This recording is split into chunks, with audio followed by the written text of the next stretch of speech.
Hey, my peoples, welcome again to On the Mic with the M. Auntie. And today's discussion is going to be about growth and people's inability to grow or don't want to grow. I don't even know which. I don't know if it's they don't want to grow or they're scared to grow. But they have to change and grow to become who they want to be. And I don't understand why it's such a hard thing to do. Why it's a hard thing to do? Yeah. Because it starts with the work on yourself as opposed to the work on somebody else, right? Mm-hmm. Sometimes it's easier to project what someone else needs to do as opposed to sitting yourself down and figuring out what you need to do. That's what I would assume. Yeah, but you would think the same people complain day in and day out about how their lives are miserable and they don't know what's going on and what I need to do to make the changes and then when you say, hey, you got to do the work. Oh, I don't want to do the work. The habitual complainers Yes. or lifelong complainers. Yes, they will grow old and still complain about stuff 30 years ago. Talk about it's like buying a dress and say, you know what? I'm too big to get in this dress right now, but that's going to make me go out to the gym and work out and fit into that dress. And you know what happens? That dress goes out of style because you're still fat. You still can't get in that damn dress. Yeah, you should have just bought a dress your size because you didn't have any intentions on real change. Exactly. And it's just like in general, people do that and but they get mad at everybody else who's moving. Like, so, they think they're better than me. No, they just did the damn work that you didn't want to do. Their own personal growth. That's what they engaged in, and now you don't like it. Mad. Mad. Hot. Yeah. So why do we hold on to the nonsense that we know is nonsense? We know we need to make a change.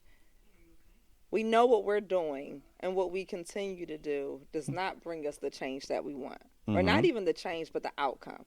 It doesn't bring us the outcome that we want. Because ultimately, the work is not what we're focused on, right? Nope. That's not the part that we even care about. No. We're more so worried about the outcome or the end game. And so if you want a certain end result or an end game, why you shy away from the work? Because what you've been doing has not been working, right? Which is insanity. Keep doing the same thing and expect a different result. Yeah. I think it's more of a people don't really want to do the work. Here's the thing with anything. Motivation will get you started, but you have to be determined, you have to sacrifice, you have to be motivated to continue. For instance, a lot of people when it was cold didn't think about summertime. It was cold. Right. So you ate everything, you drank everything. You're like, you know what? It's November. May is coming, but May is months down the road. So I got time to eat all I can eat, what I want to eat, and then be able to turn it around before May. But what happened is you got so comfortable that December happened, January happened, February happened. You haven't changed anything. But you keep telling yourself, that, I still got time. Until time ran out. Now it's May. Right. And now you try to put those same clothes you had on last year. Last summer.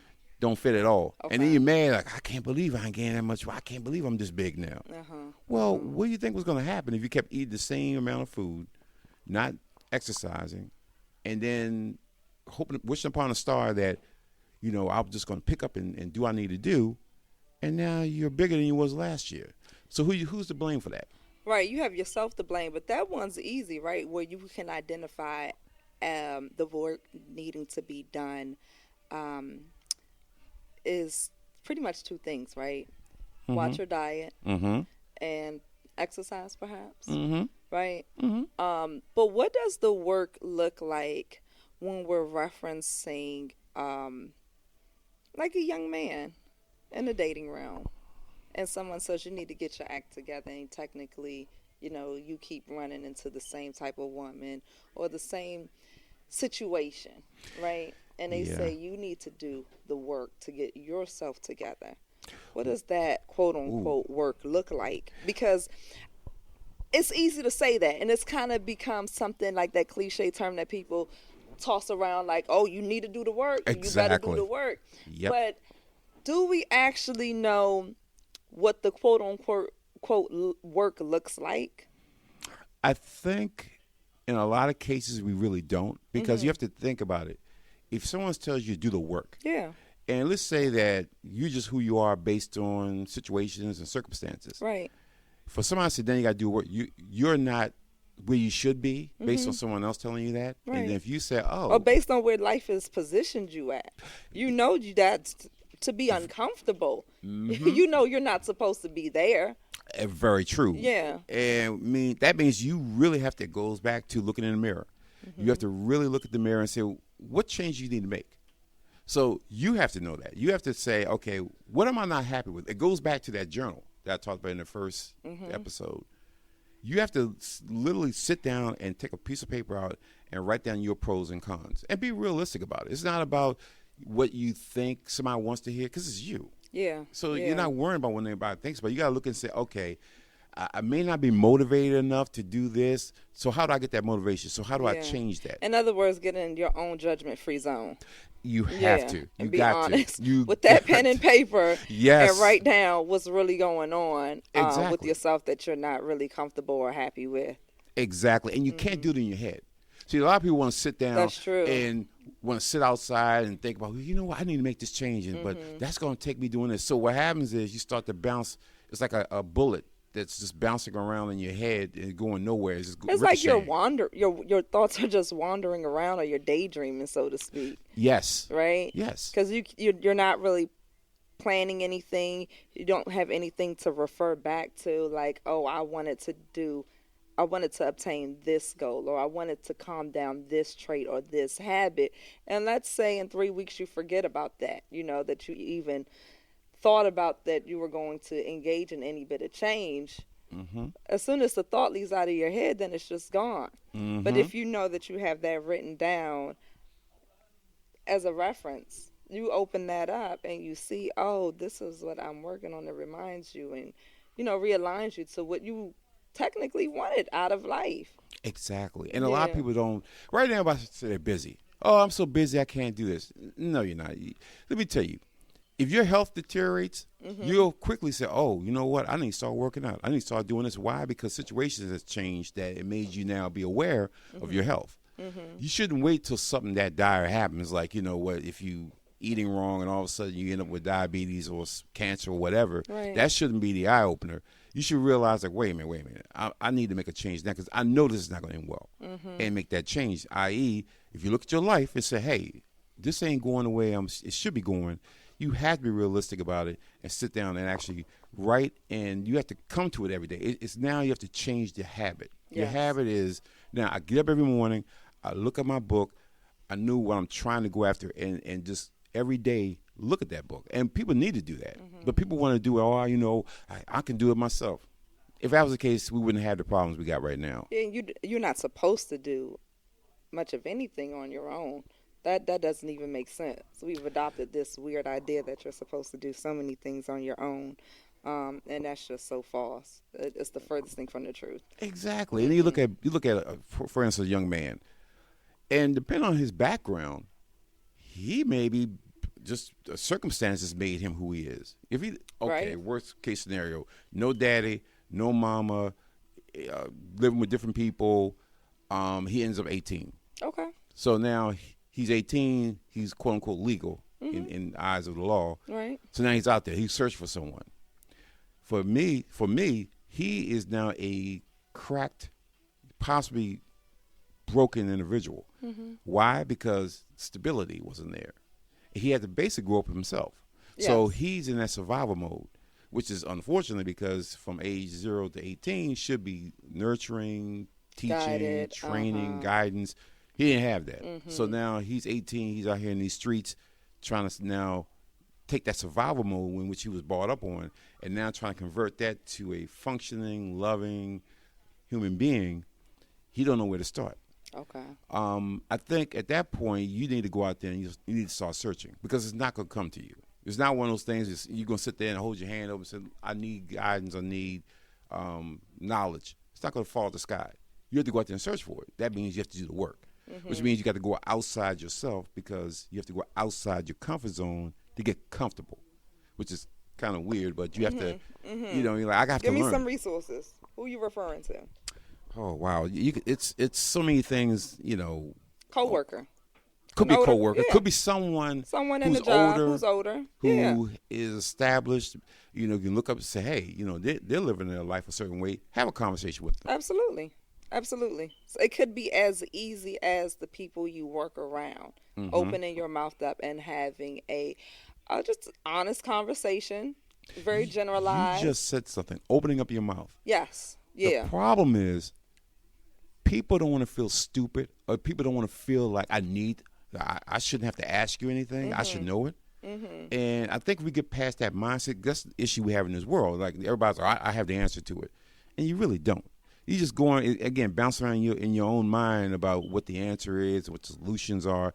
And it's based on you. And if you're tainted in a lot of ways on how you're thinking about things, then that view is going to be tainted. Yeah. So you got to be able to open your mouth and say, listen, I need some help. Yes. I need some assistance. Or I just want to talk to you. Sometimes it doesn't even have to be as much as saying I need help or assistance. I just want to talk. I'm just trying to gauge you. How did you get to where you're at? Very true. Just have a conversation. How do you plan your family? How did you plan your family? You can have a general conversation with someone like that.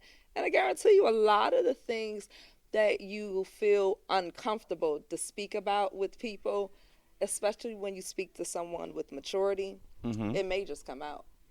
When when you're talking about someone's family and you're like, hey, how you get along with you and your kids? Because you could think that they have a picture-perfect relationship. You see the little pictures on his desk. He out there at the basketball tournaments. That's why he wasn't at work last weekend type of thing. And you think that, hey, he might have it going on. Let me ask a little advice on what's going on in their life. And he might actually say, hey, yeah, I do enjoy lifestyle with my kids, but there's a lot of things that come with that. To kind of normalize what you thought wasn't normal, or to kind of bring you up to speed with some things that you perhaps could do in your situation. You don't necessarily just need to ask for help, just open a conversation. Yeah. And get some, grab whatever you can from the conversation and move on, or, inquire a little further. That is a great idea because, again, you're dealing with so much information, disinformation out there, because you look on the internet, there's so much information about so many things, and a lot of them you have to do your due diligence. You can't trust it. So if you talk to someone who's living it, then they'll give you the pros and the cons. They're not going to tell you, oh, it's beautiful, it's all hunky-dory. It's a lie. Because, again, you're in a relationship, there's always ups and downs, there's always situations, and you just have to be mindful that everything's not going to be perfect.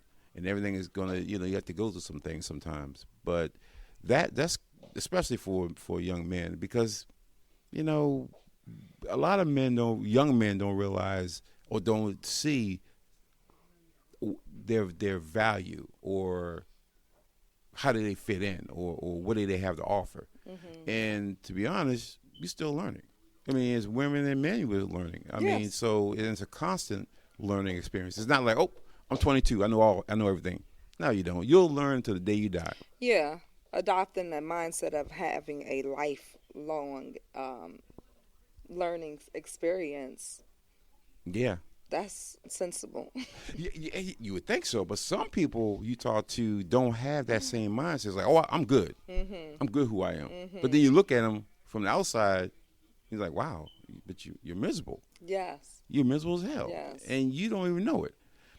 People like that I don't even talk to, because my thing is, it's not my job to make you live a better life. It's your job to want better in your life. Absolutely. So, like I said, the conversation we're having right now is going to make people uncomfortable. Well, who are they to tell us what we should do? Here's the thing. If you're mad at us for telling you what you should be doing, then damn it, you should do it. Because that should be telling you need to do something different. Yes, yes. You need to say, hey, don't take what we take and just blow us off. But use them, become better. Be damn better. I just want people to be better. They're accepting whatever is going on in their lives and just, well, that's just the way it is. It don't have to be that way. You can do better. And be around better. Try to strive to hang around people who do better. Just because people around you ain't doing nothing, don't mean I'm better than they are. So what the hell does that mean? I ain't using drugs that they using. But I drink all the time, but I ain't using no drugs. Okay, so you took one. But now you got to be the best in your circle. Yes. Now you get to be the best person in your circle. And how sad is that if you don't use drugs, but you drink and you barely have a job, but you're the best person in your whole circle. You need to change. You definitely need to change because, again, if you got kids, they got to look up to you. So what's that to look up to? Yeah. And you want better. So just do the work and stop trying to pray it away. Hope the Lord show you the vision. The Lord, you have to. People want to again. People use religion all the time for whatever they want to use it to, other than the true meaning of learning about yourself and making that walk. Make those decisions. Make those other decisions. A lot of it is a spiritual understanding of self, right? That's missing, especially in the current generation. Can we say that? Yeah, and how many people are just piss poor morally, piss poor spiritually? Yeah. Yeah. And how did they get so piss poor spiritually and piss poor morally? You said how? How? How? I mean, growing up, we would go to church. They forced us to go to church. It ain't like kids like, I want to go to church. No. Yes. You got to force to go to church. But you learn a lot in church. And of course, you're forced to learn some stuff in church anyway. Sometimes you did. Maybe you went to Sunday school. Maybe you played around in Sunday school. Yeah. You played around. You kind of heard some things that sticks with you. Yeah. And you're like, okay, maybe I need to follow that when I grow up. But then as you grow up, you're like, this ain't for me. I'm going to do something a little different. Church ain't my thing. And again, this is nothing against people who go to church. Again, if you go somewhere for your spiritual replenishment, doesn't matter. You can go to a church. You can go to a synagogue. You can go and sit in a park and sit on a yoga mat. As long as you're getting some sort of fulfillment, I'm all for that. But we got to get back to that because if you're piss poor morally, and you piss poor psychologically and piss poor spiritually, that's a piss poor person. Yeah, because all religions, right? They teach you your way of life. And so when you see so many people who don't, or who kind of are lost in life, meaning they don't know their way, it's like, that's true. Technically, whose way of life are you following? Ooh, that's probably true. Probably no one. No, or anyone. Yeah, because think about it. Let's say you fall off from the church, any church, and you try to have a discussion with people who are still in the church. What's the first thing you're going to say? You bring your ass back in church. You wouldn't be so lost. You were in church. Or if you said church ain't for me. Can you just talk to me outside of just telling me to go back to church? Is something you could, if you got that knowledge, I would think, you should be able to say help the sinners. If you're going to look at me as a sinner because I'm not in church, you should be able to show me something or tell me something that kind of point me in the direction or get me there. But people seem to be judgmental, though. I guess the judgmental people, rather say you're in this situation because your ass didn't go to church. Your ass didn't follow the word. Oh, yeah, no, more so because you probably didn't follow the word. Or you probably didn't know it. Oh. You don't know the teachings. That's what I'm saying. A lot of people just don't know the teachings. If you were on a path and you understood the path and you just opted to go against it, that's your personal, business. But, I feel like a lot of people perhaps are just very ignorant.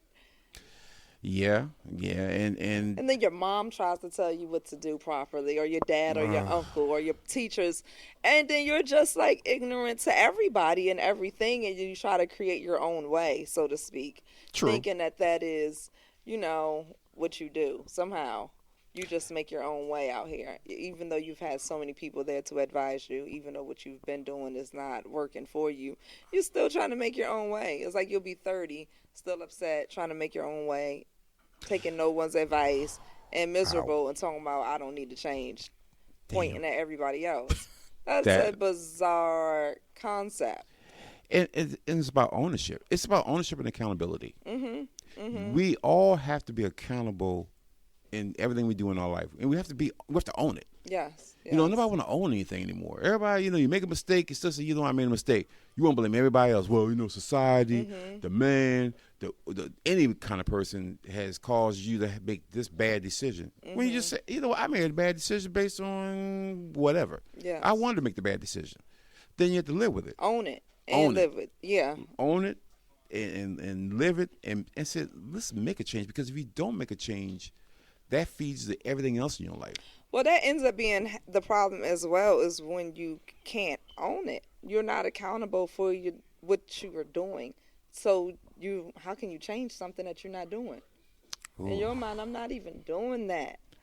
Yeah. I've had several different, as a man, perhaps several different girlfriends, never quite making it to marriage. And every situation that ends, it's always the lady's fault. Or a woman who has several different, boyfriends, never quite makes it to marriage, and it's always the man's fault. Like there's no accountability in your situation ever for a poor outcome, right? Yes. It'd be like you always achieving success, and you never acknowledge that you actually put in some work. We always acknowledge, the work we put in when we achieve the success. Yep. So how can we, even if it's poor work and we achieve failure, you have to acknowledge that what you put in, that you put in something to get to the end result ultimately, right? Very true. Very true. And people just don't want to, it's almost like we have to stop blaming other people. We really do. No one wants to be held accountable. Oh my God! Because you can't keep saying, "Well, you know what? Every chick I meet, she got the same problem." Well, it's probably because every chick you meet is the same chick that you used to meeting. You don't change it. Because you have your same problems, or you present in your same manner, or you're still wanting and looking for a certain something.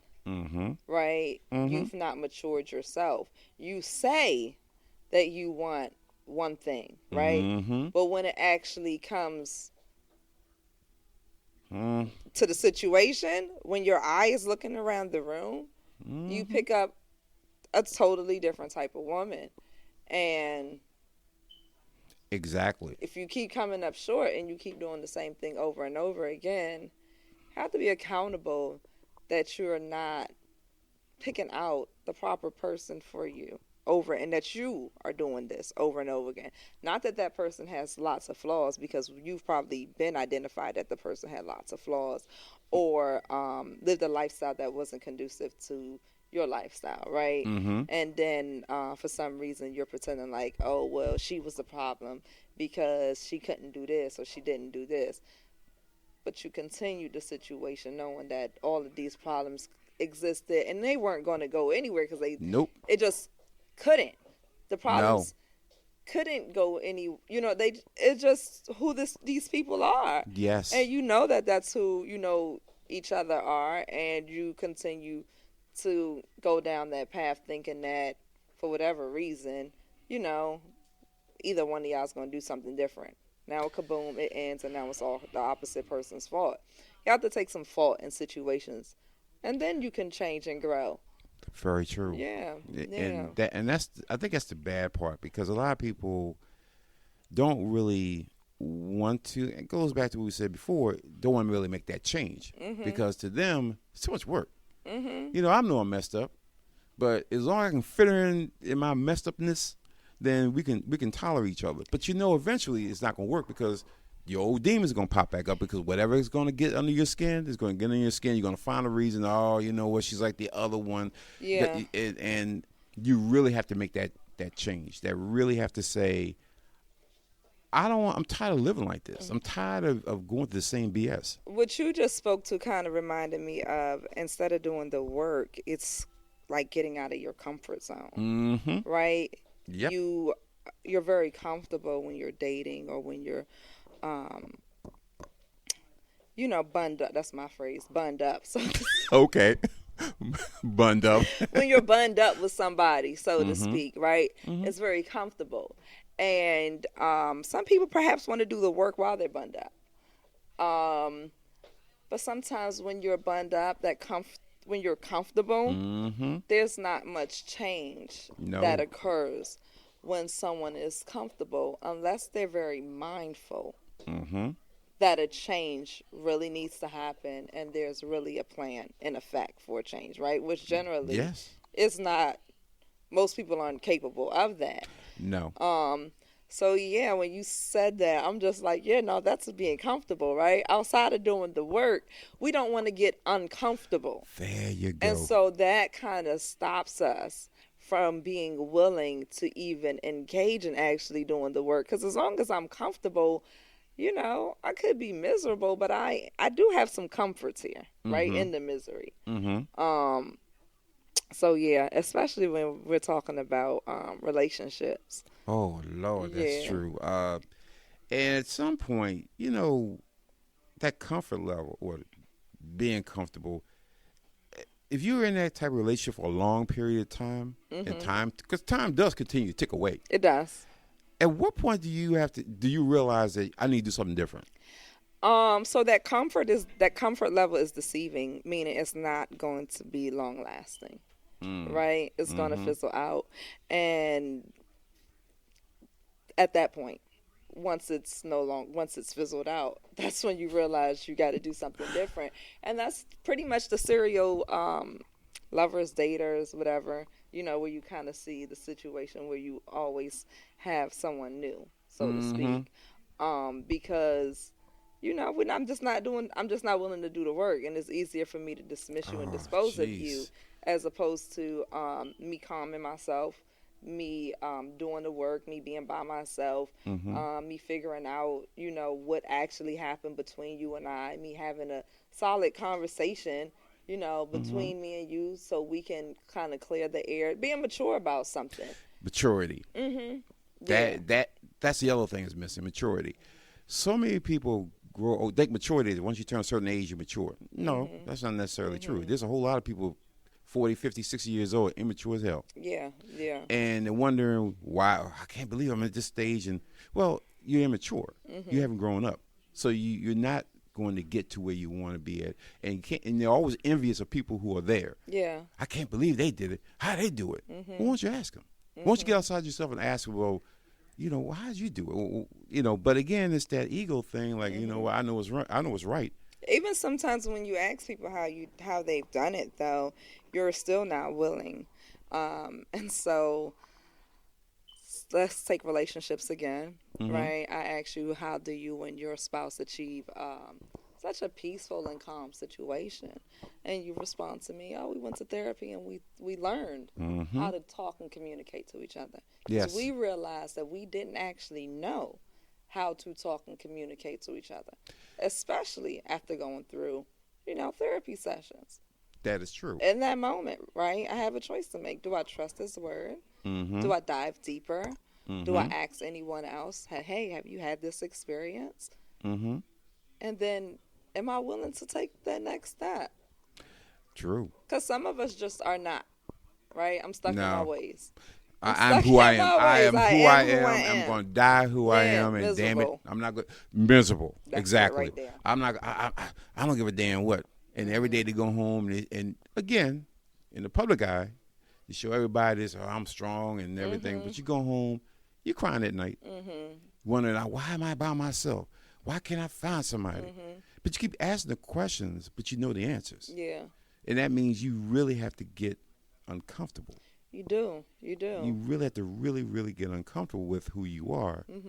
And you'll be able to find your purpose, your happiness, your glory, whatever that is. Because happiness is a choice, right? But it's something that everyone deserves, right? Everyone At least I deserves, everyone walking the face of the earth deserves happy. They deserve two things, to be loved and to love others. If those two very basic things, we're all looking for someone to love us.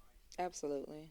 And you always want to say you don't want to put the best face forward to want me to love who you think I am. You know what I love most? You. If you're showing me who you are, your pros, your cons, you just basically say, here I am. And you say, damn, that's who they are. And I love who you are because, You're not hiding behind a facade. Yeah. You're not trying to play a role. You're not trying to do any of this, but you're just saying, love me for who I am, and they can love you for who you are. Those are the most honest relationships, and those are the ones that last forever because you're not worrying about, how you look or any of the other BS. But so many people. So here's a prime example. The other day I saw these beautiful women, just beautiful. And they had all the makeup on. They had all the hair. Not their hair, by the way. Okay. They had all the hair and all the other stuff, but they're all together. And I'm looking at them like, damn, it's a Saturday. It's beautiful out here. They're beautiful women, but they're all together. I'm thinking, well, maybe they're out maybe just to have some early lunch. Little girls' day. Yeah, it could be. Left all the men at home. Could be. Or they may not have no men at home. I'm just going to say they may not. And again, I don't know, but they were all together. They look beautiful. But I'm thinking like, of these women, how many of them would just come out with no makeup and just on a regular day and not just come out there and be who they are, how they normally look? Maybe, they got a stocking cap or whatever on. They may not want to come out like that, but I'm about to say, don't have my sister coming out with no stocking cap on. I mean, at least take the makeup off. And, We're not even wearing bonnets nowadays. No, we taking bonnets off too. And I understand that. But how many women would be comfortable just coming outside with no makeup on? Let's say they did their hair, but just no makeup. To me, it just seems like I see women all the time with the makeup just immaculate, like they go into some party or they go into some show. But I'm like, that's a lot of work. It's a Saturday, and you're going out with your girls.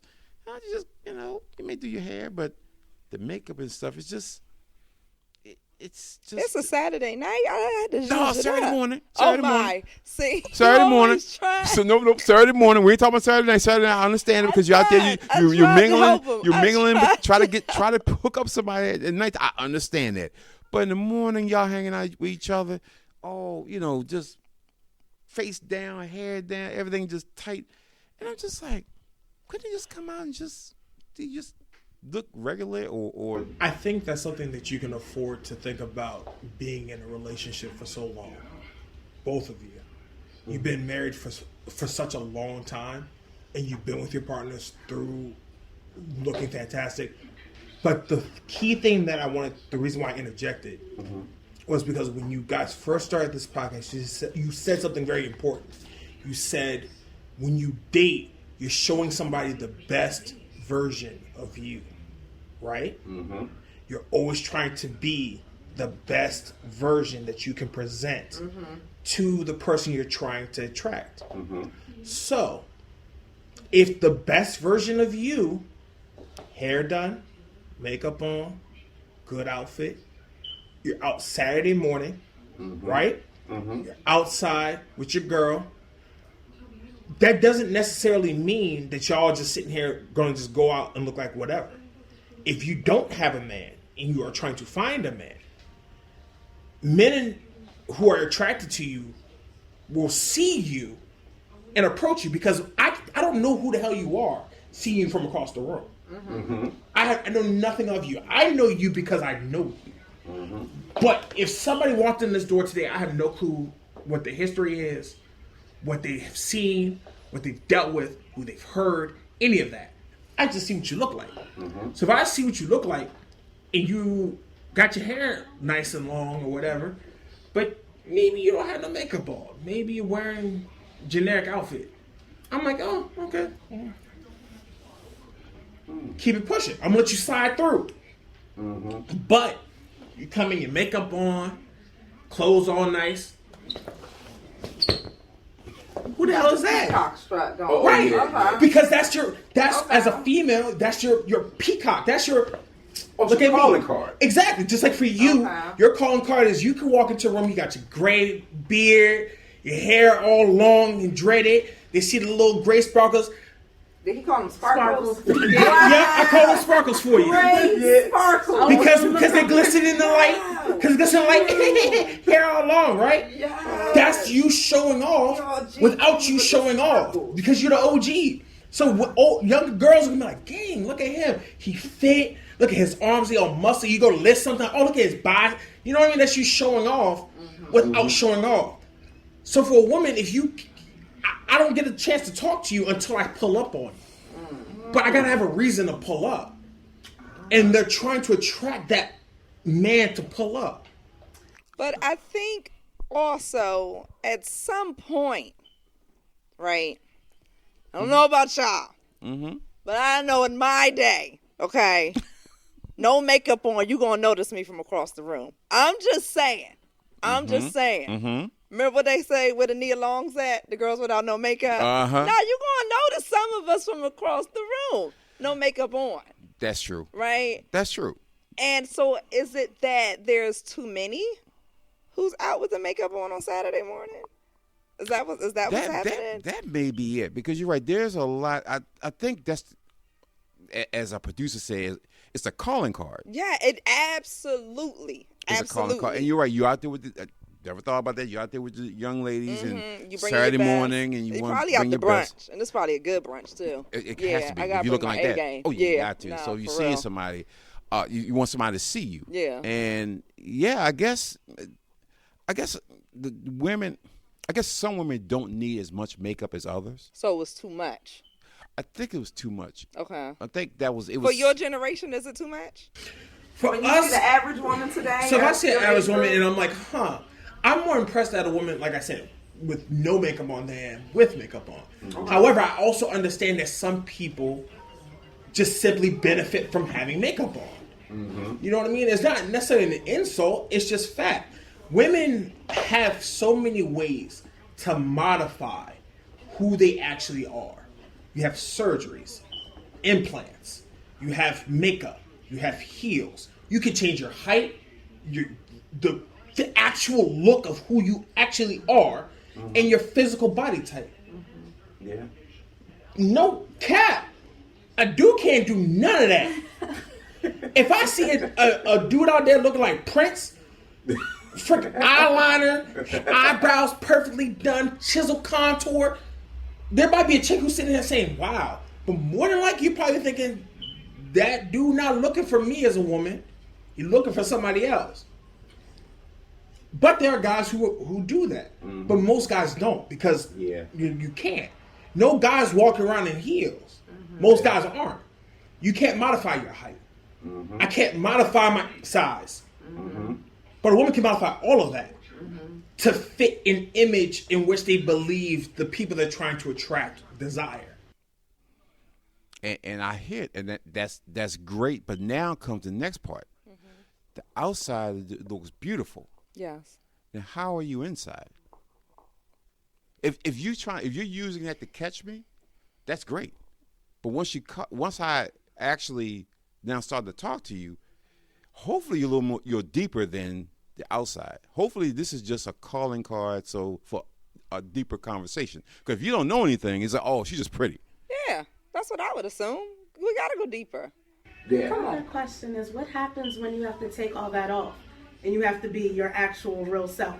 No eyelashes, no makeup, wigs off. You have to be your actual real self. Is he still gonna? Okay, so are you saying that you've taken off the eyelashes, you've taken off the makeup, you've removed the contouring of the face, right? And perhaps you presented as a 10, and what you're saying, you got knocked down to a 7 now? If even that. If even that, okay. And is he still interested? I'm going to go with you on this one. Are you still interested? The girl got knocked down a few notches because the makeup got taken away. Because like you said, it does enhance the beauty of a lot. Oh, the So shaper, now the she's Spanx came she's off. her, yeah. I So think- now she's her. Exactly. Real size? You're yourself, you're your real size. I think the biggest problem for me is that you never felt comfortable enough to be you. You felt the need to be somebody else to find a match. So therefore, like you said before, you never actually had them fall in love with you. They fell in love with the idea of the person in which you presented. But is that fair to say? Because, if I have a man or not, I'm still going to present when I go out looking a certain type of way versus when I'm in the house. Right, but I expected to see that in the house. Oh, okay. You know what I mean? Yes. If I see you outside, I'm thinking, man, she looks great. Body, pop, pop, pop, pop, pop. Yeah. Like, I'm like, I did all that. fantastic. Yeah.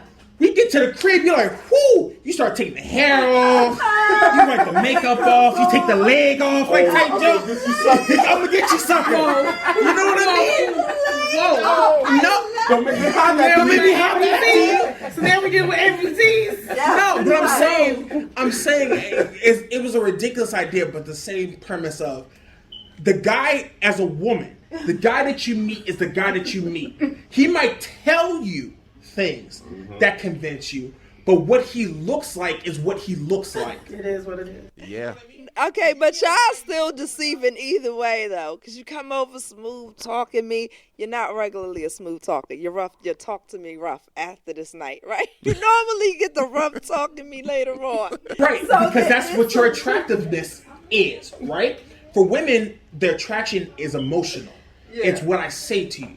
It's how I present you, how I make you feel. Right, because a woman right. will remember how you made them feel quicker than they remember who you look like. Yeah. That's They'll the most quickly remember, like, important man, part. he was so, like the amount of people I know, just because of how I made them feel by being in my presence, Yeah. is different than the people who just know what I look like. Absolutely. They're like, oh man, I don't remember what you look, but I remember your voice. Or like, I remember like when this went sideways, I remember you were the one who helped me do blah blah blah. Mm-hmm. Because that's our connection. Mm-hmm. Because it's an emotional connection for women to men. Whereas I feel like from men to women, it's a physical attraction that leads to the emotional attraction. Because physically I'm attracted to you, but now as I got a chance to know you, as we got a chance to have a conversation, I got a chance to fall for you I needed a little emotionally bit as more well to kind of follow up behind it. Absolutely. But the initial attraction It's physical. is physical, whereas for women, the initial attraction is emotional. Mm-hmm. So that disconnect means that the guy's gonna come up and say whatever he thinks that you want to hear, Yes. and you're gonna look the way you believe he wants you. He wants you to look. Mm-hmm. So because you're trying to guess what the other person wants, because nobody wants to be honest and say this is what I actually want, you're now always fighting expectations. So now you have to kind of just make a guess. You have to assume that the girl you're pulling up is going to fall for that. Because for every woman who hears, you know what, girl, you look beautiful, you look fine as hell today, she's going to be excited. But the same guy can approach another woman in the same building, say the exact same sentence, and get a whatever and a please. Piss off. Yeah. Because I know you're playing a game. Yeah. Because that's just something you say because of how confidently in which you said it. Yeah. That's just a script. Because you're already on guard, especially if you're somebody who's like, I'm not going to fall for that. Whereas as a guy, seeing a woman, I'm like, man, she looks good, she look good, she look good, she look good, she look good. I don't need to do anything. I just got to go approach. Yes. And then I just say the same thing to everybody, and then whoever takes this bait, that's who I stay with. And then we go in that, we keep going. Because for a woman, it's a bait too. So You're throwing y'all a bait, only you got look so good, many say who's lines. gonna bite. Are you saying y'all only got but so many lines? It's limited? Is it limited? As transparently as possible, most guys find what works. Most people find what works. Goes back to your initial conversation before I interject it. You having a conversation with somebody forces you to now have to guess and alter what you say and what you do to try to find where you can get your in. Whereas when you see somebody, you just see them. They look good. They look pretty fantastic. Wonderful. At least I know she look good. I'm interested. Let me go. Now I gotta go try to finesse this conversation. So you try to find check marks that you can kind of say, okay, is she a person who is a comedic person? Is she somebody who is very emotional? Is she somebody who's very serious? So you try to throw leading statements that you know, okay, well, if she laughs at this, then maybe she'll laugh at that. Okay, cool. She laughs at that. Fantastic. So maybe she'll laugh at this. All right, cool. So now I know kind of how we need to steer this conversation because now I know that you're attracted because now emotionally you're feeling me and I'm feeling you now. Because now I know how you kind of move because of the things I've said that gave me little check marks to say, okay, she's kind of this person, or this is how she's vibing right now. But a lot of guys also are bad at taking hints to recognize where she's just being kind versus where she's being interested, because you don't know. It's just a guess. I'm guessing based on this interaction that you're vibing with me. So my assumption is, now let me ask for your number. You see how my eyes move? They change all the way. They love to act like they don't know the difference between a polite hello and, oh man, I want to get to know you. So what's the difference? I don't know, but you can see it in my eyes, I feel like. Like, you know, all in well, I just said good morning to you. It's an engaging look. Yeah, like I didn't stare at you that long. Like if the look was just quick, hey, good morning, and then I kept on moving, then yeah, that's just me being kind. But this, Now, hold on. How you doing? Hey, good morning. How are you? laughing at all the dumb stuff, laughing at even the silliest things. Yeah. Yeah. Yeah, that's when. But you know, short good morning. And, come on, that was too quick. Hello, ladies and gentlemen. This is producer Mac. I hope you guys enjoyed part 1 of the podcast. Part 2 will release next week, and we will see you in the next episode. From everyone here at On the Mic Pod, we appreciate your listening and your support. Follow us on IG at Overcome to Become. And ladies and gentlemen, as always, overcome all to become one.